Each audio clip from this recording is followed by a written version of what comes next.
Ito na yung naging laban ko, napakatagal bago natapos yung game. 37 minutes bago maitanghal ang nanalo. Halos maubos yung isang bote ko na pulbo. Tapos yung cellphone ko parang gusto na rin sumoko. Dahil level 4 na tayo, bigayan na agad ng papremyo. Yung saber dito mas mabilis pa pala gumamit ng retrek, kaya yung turtle siya ang nakadali. Pero sa mga kamao ko lang din siya dinali. Kawawang Chang magic sarap niya, walang tinamaan, natapon lang. Buti hindi nagalit ang Zilong kasi yung kanyang nasimulan sa akin nagpaalam. Push lang naman ang aking kailangan, kaso yung Chang nagpaulan naman, hindi pa nakantinto, hinabol pa ako. Kaya ang Chang kasama na lang sa kwento ko.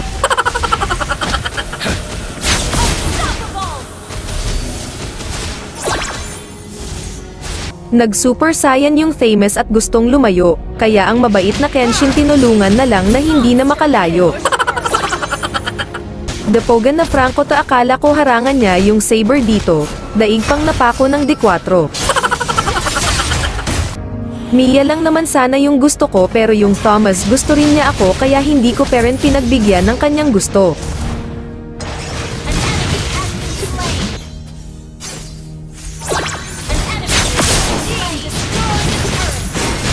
Iniwanan ko na lang ang Zilong dito kasi buhay ko gamay na lang kaayo. Hindi ako umawi dito kasi yung Thomas wala ng ulti. Kasi pag pumalag pa siya, alam na. Mindset ba mindset? Grabe katapang yung saber, grabe ba?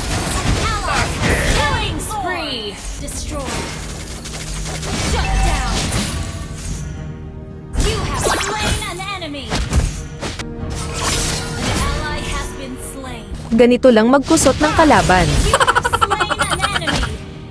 Magaling pala manghila pababa itong si Franco.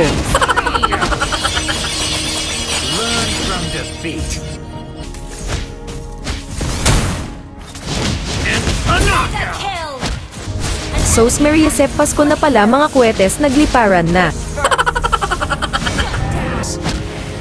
Huwag muna akong linlangin pa. Ang Pasko ay matagal pa.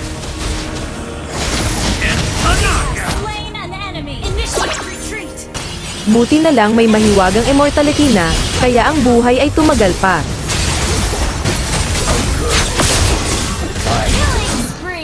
Bilib talaga ako sa saber dito, hindi natakot na kahit siya ay nag-iisa lang dito.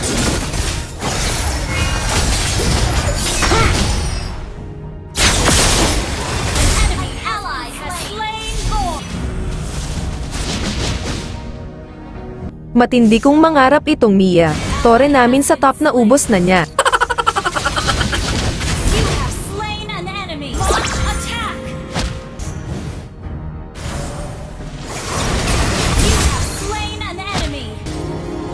I bring hope with my very hand. Sos Mariasep, ako na lang ang natira, kaya Paulay na lang Osata. No time for regret. Takbo ka na lang habang ang lupa inaamoy ka na.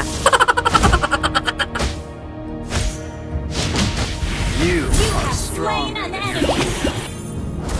The world makes way. A man who knows where he's going. Akala ko dito ay matatapos na, kaso yung Thomas biglang naging bida.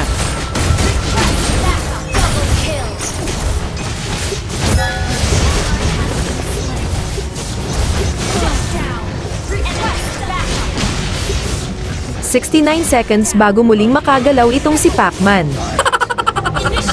It's a fight. Try to be the winning side. To glory.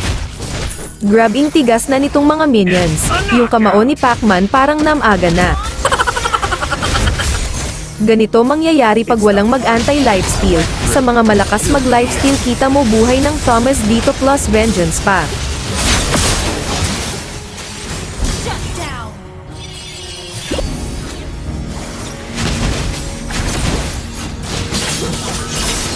Na-burst ako dito ng saber, kaya need natin mag-antiquiras.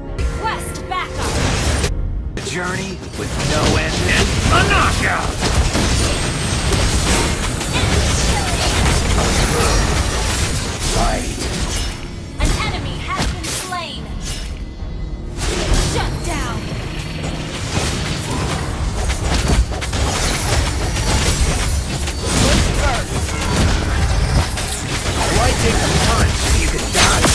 Dahil expired na yung immortality natin, palitan na natin ng Antiquiras. Launch attack. Kaso ang cellphone ko parang gusto ng sumoko sa sobrang tagal na laro. Nagkalat na ang pulbo sa screen ng cellphone ko para smooth sana galawan ko. Kaso yung cellphone na yung nagloloko. Mga kakampi ko at mga kalaban ko ay parehong uhaw sa panalo, kaya walang bigayan at ibinigay parehong kakayanan para lang manalo. Enemy. Parehong tegi isang tore na lang ang mga nakatayo. Nakaka-intense pala pag ganito nakatagal matapos ang laro, nakadalawang ihi na ako wala pa ring nanalo. 82 seconds na yung pagpaalam ni Paquito pwede nang magkape. Triple kill. Mine is a badge of glory. Enemy has Dito slain. tignan nyo kung ano epekto ng Antiquiras. Nagulat ang Saber nang hindi niya ako napitas.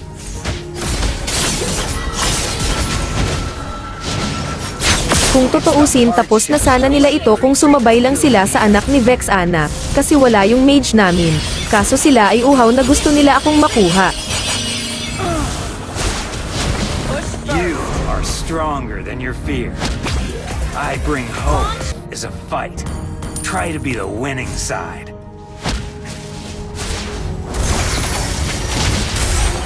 And a knockout!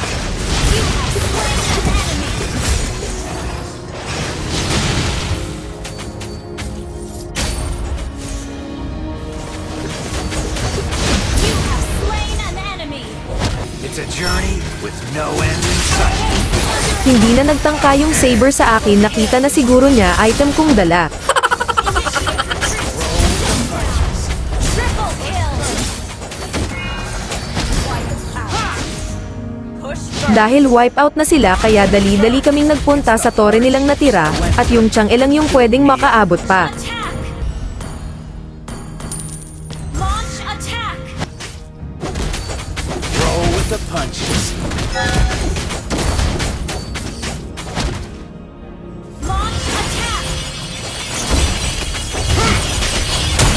Make every